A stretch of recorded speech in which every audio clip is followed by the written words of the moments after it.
Walaupun hidup 1000 tahun, kalau tak sembahyang apa gunanya? Walaupun hidup 1000 tahun, kalau tak sembahyang apa gunanya? Apa ibadah yang pertama? Ibadah yang paling pertama ditanya di padang mahsyar nanti adalah sholat. Apa pula sholat? Ibadah yang pertama nanti ditanya adalah sholat. Bu, kalau anaknya umur 7 tahun suruh, umur 10 pukul, suruh 7 pukul 10, suruh 7 pukul 10, suruh 7 pukul 10. Apa kata ibu-ibu? Ustadz, menyuruh anaknya senang, menyuruh bapaknya payah. Ternyata laki tak walaupun hidup 1000 tahun, kalau tak sembahyang apa gunanya? Walaupun hidup 1000 tahun, kalau tak sembahyang apa gunanya? Maka sholatlah anakku, adik-adikku. Beda perempuan sama laki-laki. Kalau perempuan sholat di rumah, laki-laki sholat di masjid. Laki-laki yang soleh sholatnya di masjid. Kalau ada laki-laki sholat di rumah, laki-laki solehah.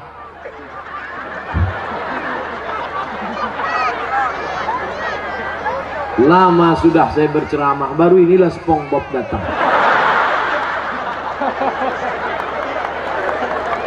Sekarang ada aliran yang merusak akidah, namanya Islam ubur-ubur. Dan tidak ada yang bisa menangkap Islam ubur-ubur selain SpongeBob. Saya mengikuti juga perkembangan ini. Bukan Bapak Ibu sangka saya tak tahu, semua saya tahu. Superman, Batman, Wonder Woman, Spiderman, Cicakman. Bapak Ibu yang dimuliakan Allah Subhanahu wa ta'ala, maka sholat tak terhitung tak berapa SMS yang masuk ke HP ini menyanyikan, Ustadz, bolehkah saya menggugat suami saya cerai karena suami tak sholat? Saya tanya, dia nggak sholat dari dulu apa sekarang? Dari dulu Pak Ustadz. Kenapa mau nikah sama dia? Memang dulu saya pun tak sholat. Saya setan, dia iblis. Oh, patutlah berjodoh. Tapi sejak mendengar ceramah Ustadz, akhirnya saya sekarang tobat. Suami belum juga sholat. Kita doakan suami yang belum sholat, mudah-mudahan dapat hidayah. Ya Allah, kirimkanlah hidayahmu kepada suami-suami yang belum sholat, ya Allah. Kalau tak juga dia berhenti sholat, matikan dia, ya Allah. Jangan diaminkan. Nanti ibu balik mati dia, jadi jelo, janda muda. Bapak Ibu yang dimuliakan Allah Subhanahu wa ta'ala, oleh sebab itu maka mudah-mudahan yang gadis-gadis yang cantik-cantik dapat kalian nanti pemuda yang soleh-soleh, yang sholat-sholat. Yang bilang amin itu yang belum nikah. Yang udah nikah pula. Fit and proper test pertama, kalau ada anak lajang mau meminang anak gadis, yang pertama ditengok sholat. Pak Haji, saya ada minat mau meminang anak bapak. Datang maghrib. Kenapa datang maghrib Pak Haji? Jangan saya tanya, kalau mau datang maghrib. Dulu orang tua begitu. Kenapa disuruh datang maghrib? Mau dibawa ke surau. Sampai di surau suruh azan. Azan dulu. Bapak kenapa? Saya habis minum es 3 drum batu. Kau azan. Azan lah anak muda tadi. Allahu Akbar, Allahu Akbar. Dipakainya lagu yang slow supaya lembut hati Pak Haji.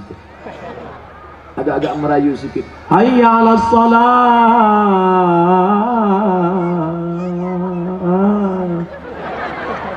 Padahal kalau dia azan dekat rumahnya lagu keras.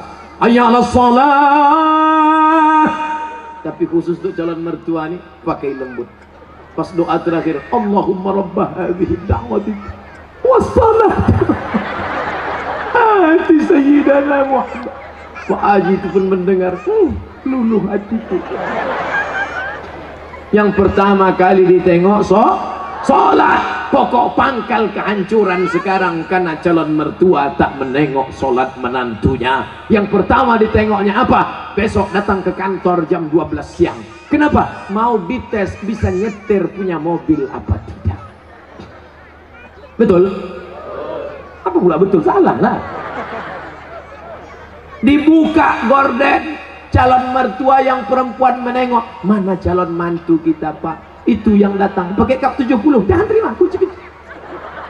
Itu yang pakai CB 100, tutup. Itu yang naik ojek, tutup.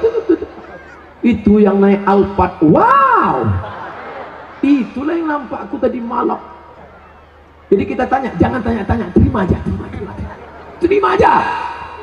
Kita tanya dulu, jangan, nanti diambil orang, terima. Akhirnya buru-buru dinikahkan. Aku nikahkan engkau dengan anakku dengan mahar sebentuk cincin emas tunai sah. Liburan honeymoon bulan madu. 2 minggu setelah bulan madu, anak gadis balik menangis berurai air mata, habis tisu setengah kotak. Kenapa rental?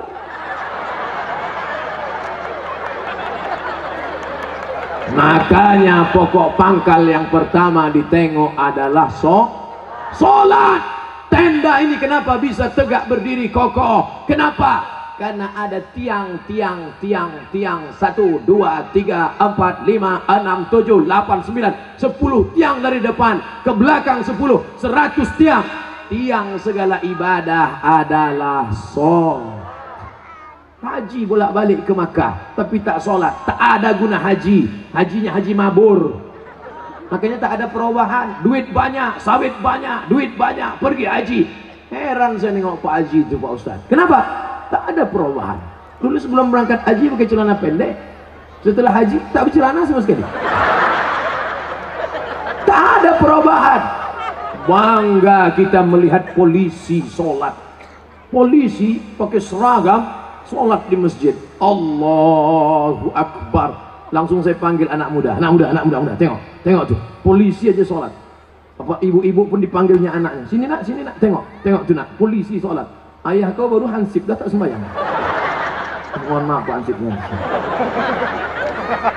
Mau Satpol PP, mau pejabat, mau TNI Polri, mau apapun engkau, ketika sampai masanya yang ditanya adalah sholat. Tidak ada malaikat bertanya, dulu kau mati jabatan terakhir kepala dinas, kepala badan, kepala kantor? Dulu kau mati sempat golongan apa? 4A, 4E, 4D, 4C? Tidak ada. Itu nanti. Yang pertama ditanya, inna awwala ma yuhasabu bihil abdu yaumal qiyamah. Yang pertama kali ditanya adalah sholat. Yang masa-masa lalu kau sudah, maka apa boleh buat? Taubat nasuha. Nanti malam sholat sunat taubat 2 rakaat. Usolli sunnata taubat raka'ataini lillahi ta'ala. Allahu Akbar. Sholat sunat taubat suaranya tidak dikuatkan, tapi kalau tahajud baru kuat. Alhamdulillah. Siapa yang jadi imam? Anak Karang Taruna Sungai Bangkai. Karang Taruna, diambilnya air, dipercikkannya ke wajah istrinya. Mereka pengantin baru. Bangun! Nah, itu kalau nikahnya udah 20 tahun. Tapi kalau yang pengantin baru nikah kemarin, wake up my darling, wake up my honey. Dibentang mereka lah sajadah. Apa judul kita malam ini bang? Di bawah mihrab cinta. Allahu Akbar. Bismillahirrahmanirrahim. Alhamdulillahi rabbil alamin. Ar-Rahmanir-Rahim. Malik yaumiddin. Terbangun mertua di sebelah. Kenapa cepat betul masjid hidup mikrofon? Bukan masjid bang. Jadi suara apa? Anak kita di sebelah sedang sholat tahajud. Mereka baru nikah sudah tahajud. Kita udah 25 tahun nikah tak pernah tahajud. Mertua mulai mencari-cari di mana suara dibukanya pintu, ditengok, rupanya suara HP. Anak Bapak Ibu yang dimuliakan Allah Subhanahu wa taala, yang kekal abadi hanyalah salat. Kalau rezeki sudah murah, mulailah berinfak, berzakat dan sedekah. Salat juga lagi. Salat udah, ini kurang konsen yang Pak. Salat udah, sedekah lah, bagi sedekah. Bantu anak yatim, fakir miskin, saudara-saudara kita. Balik dari sini cari mana sekolah MDA. Bapak kepala MDA, ya, berapa lokal yang perlu dibangun? Berapa kursi yang perlu diganti? Berapa papan tulis? Berapa anak yatim yang belum bayar? Bapak mau nanya? Enggak, tanya aja. Bapak Ibu yang dimuliakan Allah, mudah-mudahan anak-anak kita ini berhasil bisnisnya insya Allah. Yang punya kebun kelapa, mudah-mudahan kelapanya sejauh mata memandang. Yang punya kebun sawit cukup untuk 70 keturunan. Yang punya mobil, mudah-mudahan mobilnya makin banyak. Mobil cantik, mobil mahal. Ada mobilnya yang bisa dibawa mati? Ada. Gimana caranya? Wakafkan mobil ini ke masjid, tulis di belakangnya ambulansi. Tuh, mobil yang paling mahal, mobil ambulan. Siapa yang mau masuk di situ gratis. Syaratnya sakit. 2 gondang, kalau tak sakit mati. Saya diupah tak mau masuk ke dalam. Bapak Ibu yang dimuliakan Allah Subhanahu wa taala, tapi ibadah yang paling hebat di antara semua adalah salat. Di antara salat zikir. Subhanallah wa bihamdihi subhanallahil azim, subhanallah wa bihamdihi subhanallahil azim. Di antara zikir yang paling afdalu zikri fa'lam annahu la ilaha illallah. Makanya jangan mulut asli cerita. Ibu, bapak balik dari sini, nanda tahu kawan nasib dengan ngajak cerita. Kabarnya anak saya nikah belum hamil duluan. La ilaha illallah, la ilaha illallah, la ilaha illallah. Nanti ada kawan yang bilang, assalamualaikum, waalaikumsalam. Kabarnya anak saya la ilaha illallah, la ilaha. Itulah yang akan kita bawa mati menghadap Allah. TM sampai bebuih mulut, tak ada maknanya. Itu Ustadz dari tadi ngomong aja di atas mimbar, ceramah ini bernilai ibadah. Atau kita gantian, saya di bawah naik ke atas. Bapak Ibu yang dimuliakan Allah, syarat yang pertama apa tadi? Akidah. Syarat yang kedua ibadah. Syarat yang terakhir yang ketiga adalah akidah, ibadah. Yang ketiga lagi. Adik-adik mudah ingat ceramah saya. Apa ceramah Ustaz Somad tadi? Apa itu? Aku pun tak ingat. Akidah, ibadah, akhlak, sopan santun, budi bahasa. Ustaz Somad tuh pandai ngomong aja tuh. Dia ngomong akhlak. Dia sendiri tak berakhlak. Buktinya di belakanginya Pak Bupati, dikasihnya pantat tokoh masyarakat. Dia sendiri tak berakhlak. Tengok sebelum saya maju ke depan tadi. Masih ingat sebelum saya maju tadi? Gimana sebelum maju? Saya ulang balik ya.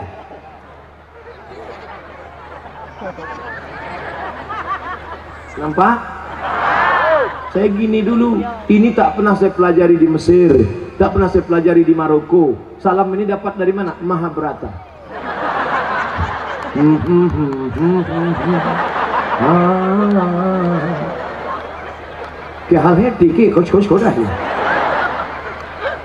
Kita sopan santun tata krama. Begitu saya angkat tangan minta izin, maksud saya tuan-tuan guru, alim ulama, bapak bupati, boleh saya maju ke depan? Mereka pun mengangguk. Itu artinya boleh. Bapak pun kalau mau minta izin ibu begitu juga. Balik dari sini angkat tangan. Kalau ibu tuh mengangguk, jalan lah. Angkat tangan semua ke atas, lambaikan ke drone. Semua angkat tangan ke atas, lambaikan ke drone. Terus tunjukkan kepada seluruh dunia ambil gambar begini orang Tebo mendatangi pengajian. Udah turunkan balik, jangan lama-lama ketiak berpoluh. Bapak Ibu yang dimuliakan Allah Subhanahu wa taala, tunjukkan kepada seluruh dunia bisa penuh tanah lapang. Bukan ada artis dangdut, bukan ada penyanyi metal, kecuali tadi yang datang ke atas ini pakai celana jeans sempit, pakai baju kaos, pakai jaket kulit. Are you ready to rock? Tidak, kita hanya mengaji, mengingatkan tentang akhlak, belakangan akidah, setelah akidah ibadah, setelah ibadah akhlak. Mana contoh akhlak?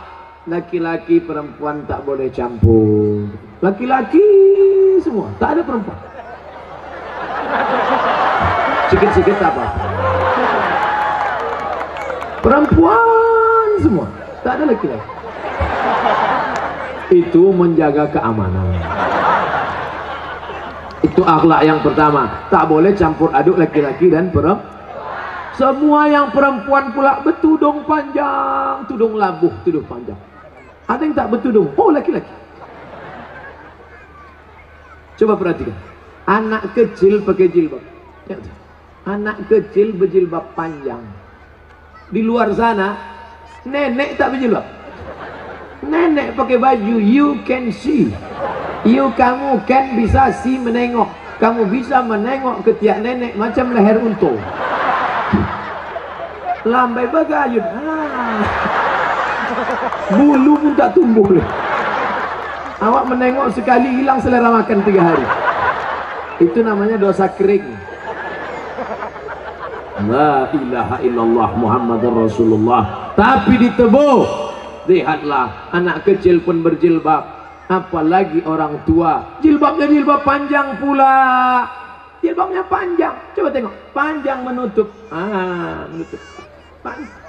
Ini sekarang ada jilbab ini pendek, dipakai jilbab sini. Kemana-mana jalan gini aja. Pergi undangan makan lontong, gigi sakit, tak terkunyah, tersangkut, mati. Apa nama jilbabnya? Jilbab Sakratul Maut. Alhamdulillah, anak-anak gadis kita berjilbab panjang. Rupanya di Tebo maghribnya cepat. Kami di Pekanbaru 6.30. Rupanya di sini lebih cepat waktu. Mudah-mudahan mati tak lebih cepat.